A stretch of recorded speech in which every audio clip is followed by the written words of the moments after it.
giving people advice about what, you know, I would answer if somebody asked me a certain question of one type or another. And this episode, I think we're going to start with answering the question that I'm asked most frequently.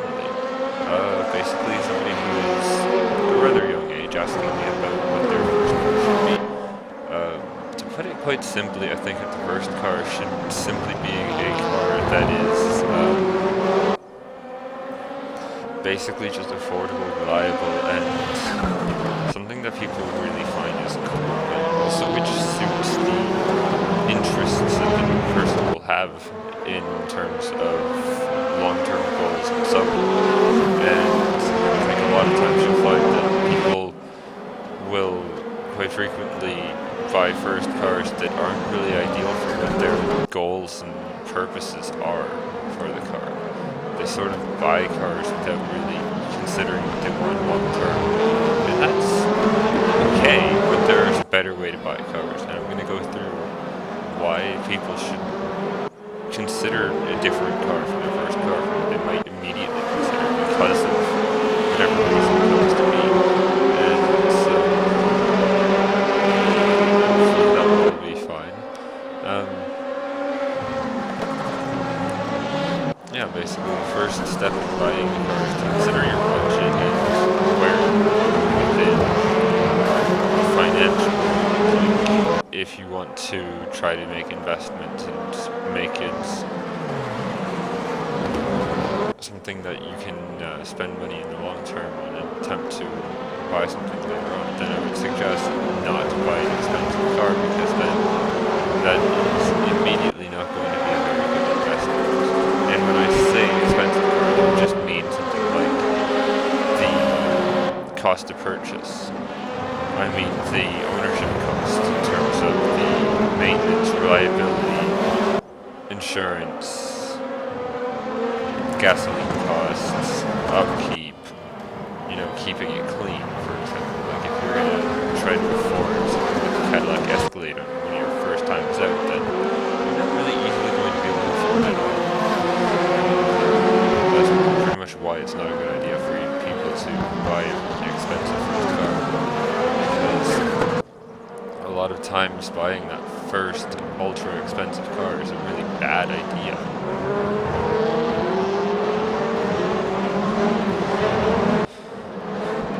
I like to use an example of just something that's, let's say, a mid-engine sports car versus a front-engine Civic type thing. One of those cars will probably have, wider rear tires because it's mid-engine, and better brakes, and suspension, which is more expensive and so on. And there's a simple reason for it, is just that car is designed for more general than the other cars will be. The Civic will be more reliable, more affordable, and as long as you live in a relatively stable neighborhood where things aren't being frequently stolen, then I do think that the Civic will also be cheaper on insurance, minus that Civics and 1990s to 2000 Hondas generally have the worst security systems around and are most frequently stolen. Insurance companies don't like that, so they do charge more sometimes for insurance for these cars that are frequently stolen. But that's not to say that you can't buy a car like that and just pay the extra insurance in order to save money elsewhere. But when you're paying for insurance when you start out as a young driver about the age of 16, 17, 18 or so, you're going to be paying already the highest insurance rates of any motorists anywhere around, pretty much. Especially guys typically supposedly race. I don't know why they would mention that. Typically though, 16 to 18 to 20-year-olds, they're going to crash. Statistically speaking, they're going to crash. So a lot of times, buying a car like a Honda Civic or something, it shows that you're not going to race, but that's the sort of car that maybe you're going to leave the keys in the ignition by accident and the car will be gone, because the locks are terrible. You can get there pretty much with a toothpick. I don't know that for sure, but in terms of, as a general rule of thumb, Civics are the most easy to steal cars. And that's just backed with NHTSA studies and insurance studies and so on. Like, anybody who's ever hired a car thief to attempt to steal a car and to figure out which cars are the easiest to steal, they will tell you the same thing. Hondas are the easiest to steal cars. And that's why Hondas sometimes are more expensive. But if you get something like a Toyota Corolla, that would probably be the least expensive car in terms of ownership costs and maintenance costs and upkeep and so on over the long term. Unless you get something that's rusty or somehow not reliable due to the conditions the vehicle came in when you purchased it. A lot of times I would say that sometimes when you're buying your first car, you really have to consider about whether you can afford the upper trim levels or not, in terms of maybe you have $3,000 to buy a car. Well, sometimes people will spend the $3,000 on some like rare up trim sporting level, like really nice wheels and everything, but maybe there's more rust than if you'd gotten a $3,000 car elsewhere, if that makes any sense. A lot of times it's really easy to consider that you might occasionally have two cars for the same price, where one is a lot more basic but reliable, the other one is generally much more higher equipped, but it's also much rustier, and you have to make the decision based on your own budget about whether you can afford the upkeep on that upper trim level car. Like, what's your weekly income and how much of it are you willing to spend on the car?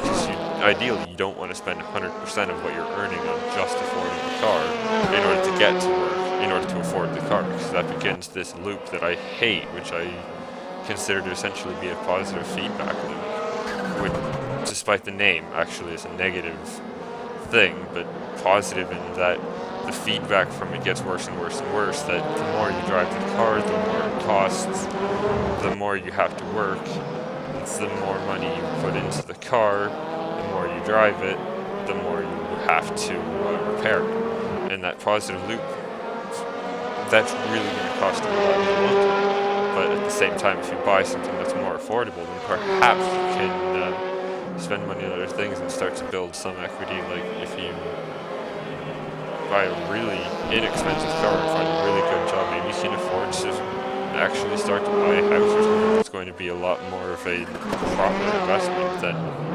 the investment would be if you bought just a car that you outright couldn't afford. A lot of times I find that when people are buying their first cars, sometimes they generally make that mistake, and that's completely fine, but you have to just keep your car going realistic, and that's pretty much the big and first and foremost thing, is about what percentage of the paychecks that you earn are you willing to spend on maintaining your cars.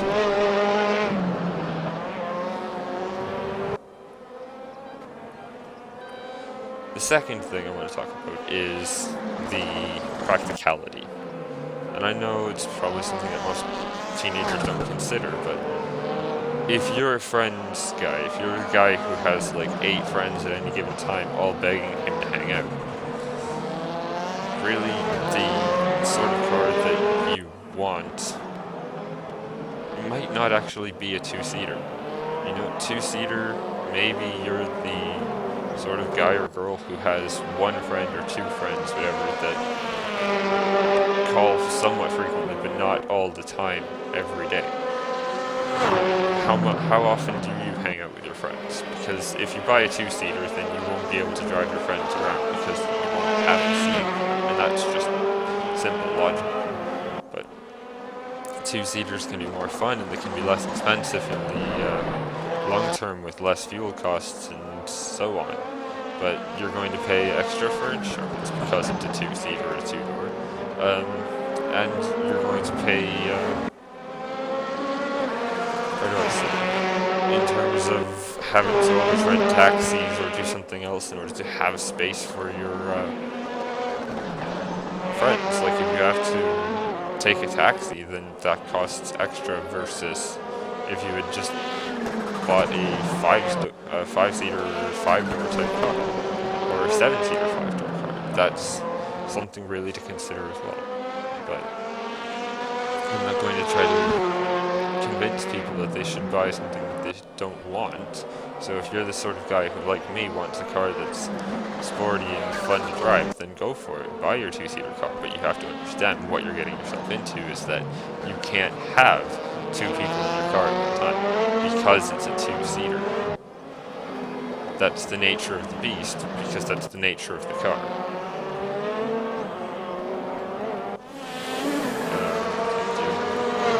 Okay, so that last corner is an example of how not to drive around a corner. Missed my apex by about 4 feet there. So there's no braking.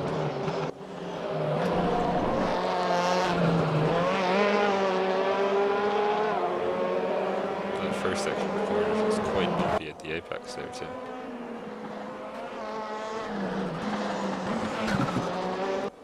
Oh, the blow-off valve noise was amazing there though. Anyways, the third thing to mention about when you're buying a car is about what your budget is for modifications and or if you want modifications, because there are some people who will buy the car that they want and they think, oh, but I can do this and I can do that, and then they start to look at the price of coilovers and they think, wow, I was going to try to do that, I can't afford that. And suddenly the car that they wanted, which is a front-wheel drive car with big oversteer from factory that they were going to dial out with coilovers, suddenly doesn't actually seem all that affordable. Because if they want to do what they wanted to do, they would have to buy coilovers that are $2,000. There are some people who would buy a car that is dirt cheap, but they don't want to modify anything, but they can't afford the factory parts. It's still a problem. BMWs are sort of like that. The factory parts will cost a lot more than aftermarket in some cases. But, you know, you've got a couple of things here and there that you've got that choice in whether or not you want to replace a car with aftermarket parts or with factory parts or so on. Like if something breaks on it, then you have to decide, hey, do I want to do this or do I not want to do this? Because in the long run of things, aftermarket can be less expensive, can be more affordable and everything, and it can make the car yours. But there are some people who don't want to have the jarring ride quality of coilovers, or they don't want to have the noise, vibration, and harshness, NVH, of something like a different engine mount. They want to go with the factory one, which, despite being rubber and soft and not very good for a race car type build, will be amazing for a street car because it'll be so much more comfortable. There's a lot of things to consider within the realm of aftermarket versus stock. What you change is up to you, but a lot of times there are some people who will decide they will buy aftermarket parts to replace the factory parts as they break. And personally, I'm a good believer in that system as well, because that's a really good way to sort of save money by replacing only what needs to be replaced when it needs to be replaced. But then eventually you're going to be finished with the builds that you have put a lot of time, money, and effort, thought into creating as perfect as you possibly can the system that you wanted to have, which might have the exact steering inputs response that you want. The no power steering, for example, which is awful for some people. Like, some people would never drive a car without power steering, and there's people like me who are like, God, this power steering sucks, I want to get rid of it. And it really comes down person to person to person. And if somebody's going to ask me, what's a good first car for me? I really want to sit them down and ask them, like, for 30 minutes, just question after question after question. What do you think of this? What do you think of that? What do you think of this? What do you think of that? What do you think of a car which, like this Citroen, when you go into a corner, lifts one of the rear wheels to the point that you actually have brake lock, enough that you're producing tire smoke because of just little dabs on the brakes that you've already shifted the weight off of that tire, so when you try to brake, that tire will lock it up a little bit. And you can be right on the ragged edge of braking like I am right there, and sometimes you might lock the brake up. That's going to do increased tire wear, and it might actually end up flat spotting one of your tires, in which case you're going to have a horrible vibration for the life of that tire, simply due to the fact that you locked up your brakes under heavy braking. Now, perhaps something like that you might think, well, I can have an ABS system. Yes, you can. And that's not a terrible idea, but I'm not sure about if that's the sort of idea that you would want.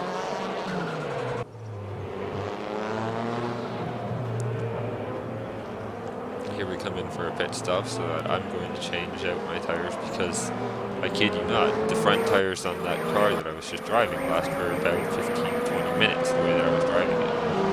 So, in terms of getting a racing stick, no, bad idea. They wear out much too quickly for street riding. If you're at the track, sure, go for it. But, again, that's the sort of thing that the first car, you have to be aware of something like that, because you're not going to have it being ideal if you can avoid replacing your tires every 15 to 20 minutes. That would be fantastic. But some people want to go to the track and replace tires every 15 to 20 minutes because that's how you set really fast laps, tires like that. Some people would rather have all seasons and still do the track days even on all seasons, which will last like 1,000 hours of track use, simply because of just how durable and long-lasting and hard compound that is. But its lap times are going to be super slow. But for some people, that's just exactly what they need. And there is no simple answer as to which first car your first car should be. But you have to think about generally things like safety, things about reliability, cost, but there is no simple answer for which first car you're going to buy, or what you're going to do to it. The third thing I want to talk about is the safety of the car. By that, I don't just mean the 6-star crash ratings because Volvo decided to make a car that was better than 5 stars.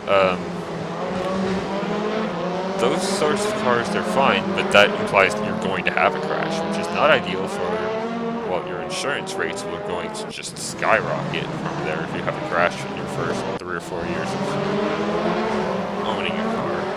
And on top of that, you also don't want to have to go without a car, and you don't want to try to deal with a rental car. You don't want to deal with any of that sort of nonsense that comes from crashing your car. The ideal first car for many people is a car which is easy enough to drive that they won't have a crash if they try to push a little bit hard. Sometimes things like traction control and ABS and so on are actually there for a good purpose. Even as somebody who's a talented driver, you can still learn a little bit because the computer within the ABS system sometimes can think faster than the driver. And ideally, you'll still do threshold braking and brake at the absolute limit of the braking without locking up. But sometimes if you need a little bit of help when you're getting going with starting to drive, sometimes it's actually a good thing to have ABS and traction control and so on. But at the end of the day, you can still figure out about, you know, I went into that corner too quickly, but instead of locking up your brakes and skidding into a tree, maybe you lock up the ABS system, which means the pedal will kick back, and you think, what the hell just happened? My pedal just kicked back at me. Which the ABS system is activating and telling you, hey, you're an idiot. You braked way too late there, and I had to kick in because you hit the brakes that hard. That's what ABS is good for when it's teaching the driver how to start driving.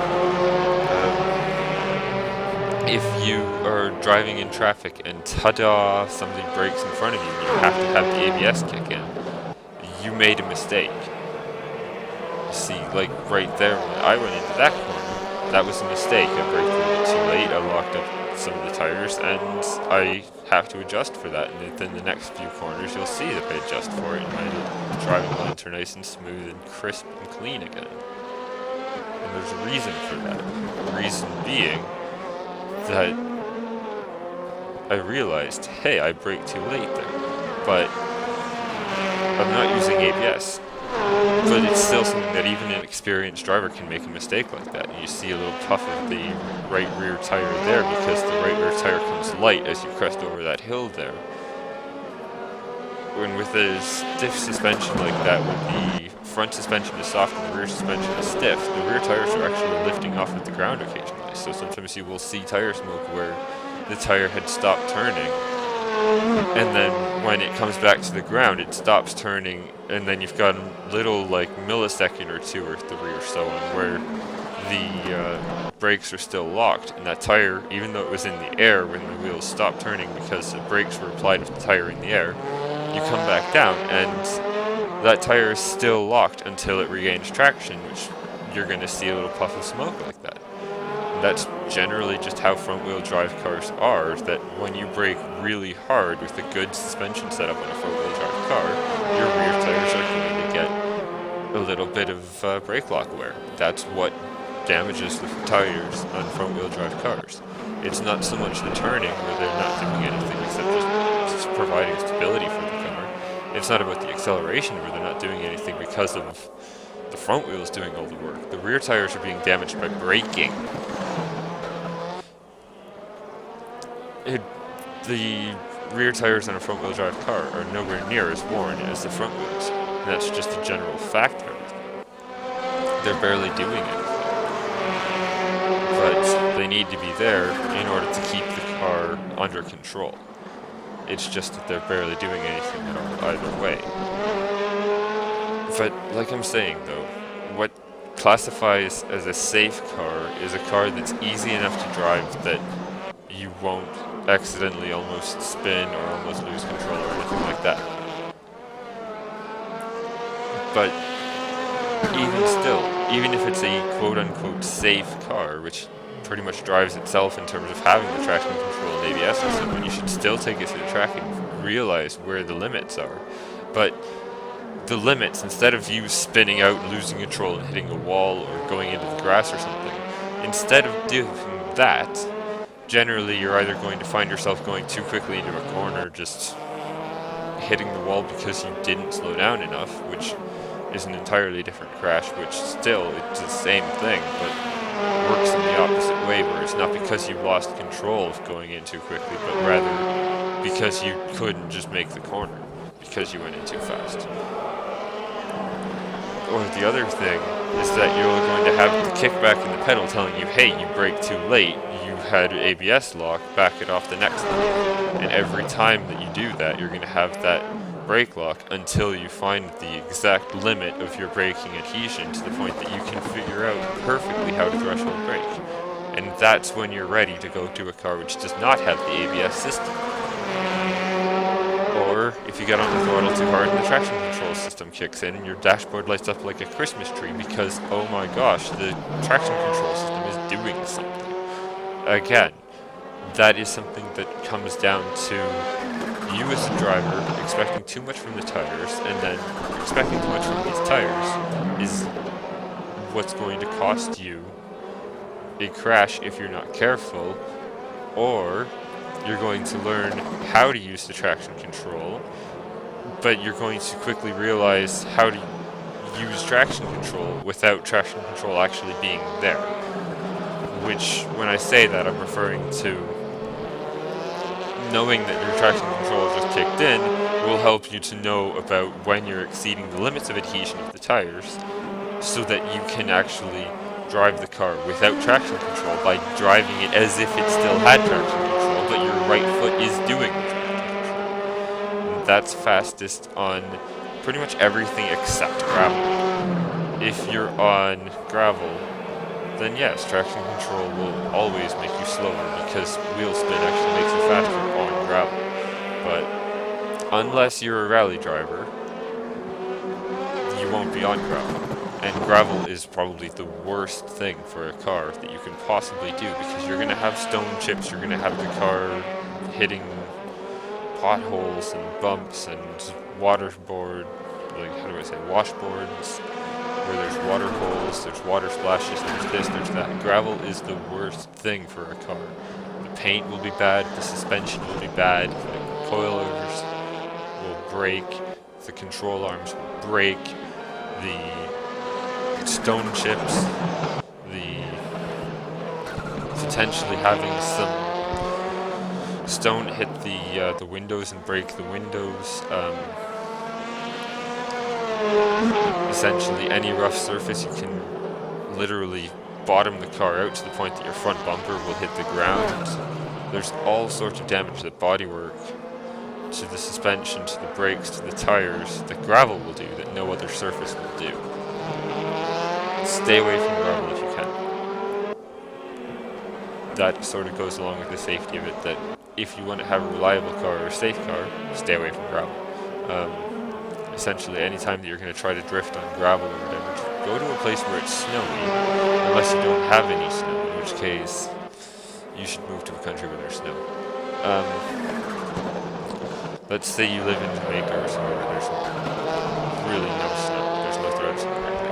Stick to tarmac. Honestly, you guys are the luckiest people around that you won't have the same sort of rust issues and the same sort of like stone chip issues as a country where there's gravel roads everywhere that you have to drive on gravel, or where there's snow and ice and road salt. You guys have the blessing of the climate in that you won't have damage to your cars as quickly. Your cars will last longer, they'll look better, they'll be cleaner. You just have to keep it clean by doing your part with just keeping up with the regular maintenance. And that's so much easier than trying to keep a car rust-free when you're driving around in Canada in the middle of the winter time when there's so much road salt that literally you will see moose and deer and whatever licking the roads because the roads are pure salt and the salt tastes good, and the deer will walk onto the road and lick the road because it tastes good.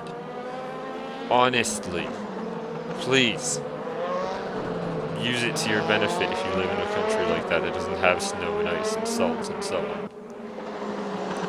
There's a reason why it's better to live in a place like that if you are a car guy. But still, that's not to say that there's anything wrong with being in a place where it does snow. But you have to use the snow to your benefit by enjoying the snow while it's there and understanding that it's really hard on the car to drive through snow and ice and salt and so on. But it's a hell of a lot more fun.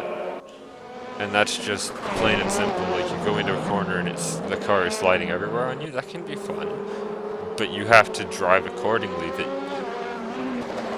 you aren't going to try to brake as late as you could in the dry because you're on snow and ice. You're not going to stop. You're going to slide into whatever you're looking at. And that's exactly the sort of thing that I tell people about being a car guy in a place where there's snow and ice and so on, is that you really have to be mindful about what you're doing and so on. But a car with traction control, a car with ABS and so on, that can be a really good thing, as long as you know the benefits of it, the limitations of it, and why to use it, and how to use it, and generally what purpose does it serve to do that. You know what, let's go back and let's see this all over again, because I quite enjoyed seeing that.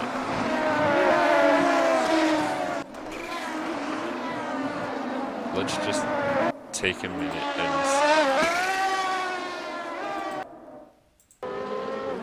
just enjoy this corner that I'm coming up to right here in slow motion. And we're just going to talk about how any car can be fun if you know how to drive it, because seriously, I love doing this.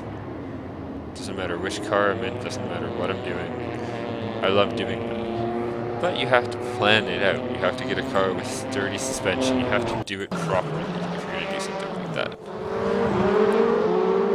You can't just do that with Mom's Buick, okay? Your Mom's Buick is going to just soak that bump up,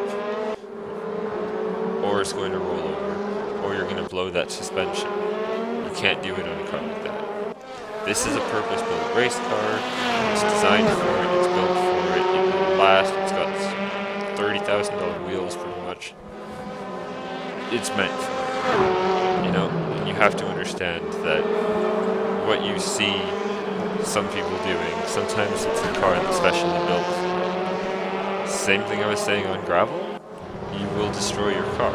If you do that with hitting the curbs that hard in a car like this, if you go to a track day, it's fine. If you do that in another car, it's not fine. You're going to destroy the car. Yeah, essentially, buying your first car, you have to really decide what you want to do with it, what you want to use it for, what your budget is.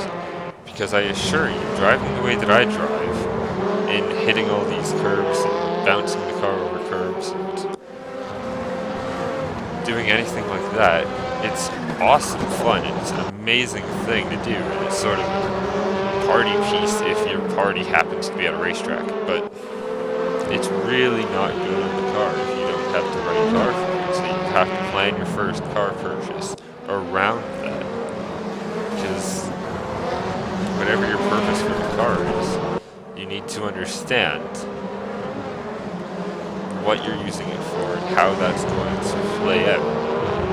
Because if you're going to try to do what I'm doing in just some generic car that's not especially prepared and built for it, then there's going to be problems. So that's the end of the video for the most part, except just I want to remind people, when you're buying your first car, go ahead and try to find the best car you can. And when I say the best car, I mean the car that best suits you and what you need the car for and what you're using the car for. And a car that you like the style of,